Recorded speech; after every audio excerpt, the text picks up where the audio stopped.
Hello and welcome to another edition of A Greener Bluegrass. I'm Mark York with Lexington's Department of Environmental Quality and Public Works. A Greener Bluegrass is a program designed to let you know what the City of Lexington is doing to help improve and protect our environment, but it's also a way for you to learn and understand how you can help us fulfill that mission. Today we're at the Lowe's store on Richmond Road in Lexington. We've got several segments that I think will be of interest to you. On our first segment today, we're going to be talking about the city's sanitary sewer system and what we're doing to improve the sanitary sewer system in Lexington, which actually begins at your house, maybe in your bathroom, in your kitchen, and your kitchen sink. And how does Lexington treat that wastewater that leaves your house? Or more importantly, what is Lexington doing to improve our sanitary sewer system? With that information, here is Vernon Azevedo with our Division of Water Quality. Hi, Vernon Azevedo. I am the Remedial Measures Program Manager for Lexington Fayette Urban County Government. The Remedial Measures Program is the capital construction portion of the Consent Decree, the agreement for improving the sanitary sewers throughout Lexington and Fayette County. Lexington is not unlike communities across the state, across the nation. Our sewer system was put in, it is aged, it needs improvements.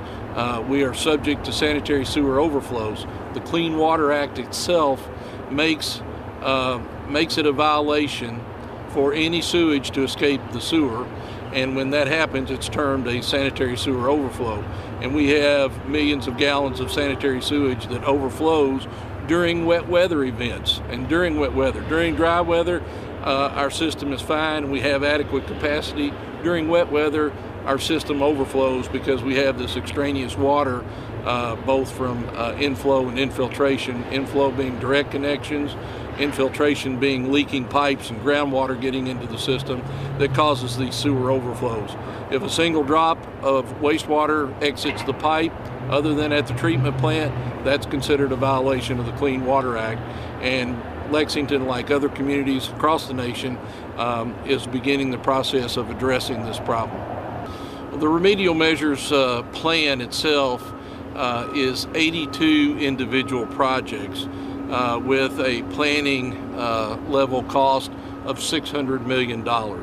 We have 12 years to complete this, the design and construction of these 82 projects.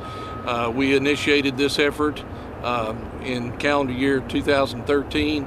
As of this time here in November, we have 15 projects of the 82 projects underway in either planning, design, or construction. Well, we have, as part of the remedial measures, we have several large pump station projects that were initiated prior to 2013 in order that we could get ahead of the schedule, the construction requirements. The Wolf Run Pump Station and the Expansion Area 2A pump station and related improvements. The Expansion Area 2A improvements are the area around the interstate and Man of War Boulevard, Hamburg area, the new Costco store, Central Baptist complex in that area.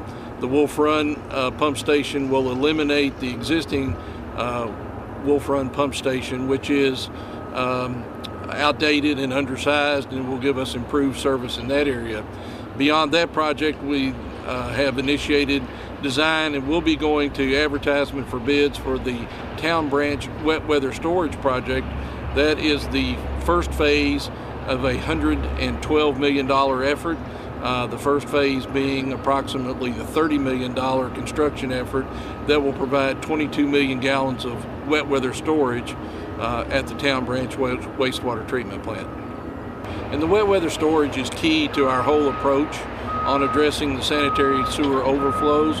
We'll be constructing 8 wet weather storage facilities around town in the community within the urban service area, the 2 largest of which will be at the 2 treatment plants, the Town Branch wastewater treatment plant and West Hickman wastewater treatment plant.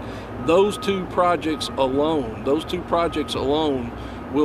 are estimated to cost $250 million, just those 2 projects alone.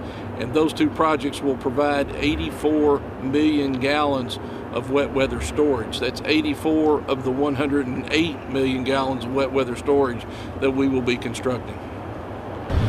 Well, we have 3 line projects. 3 of our 67 line projects have now been are moving into construction.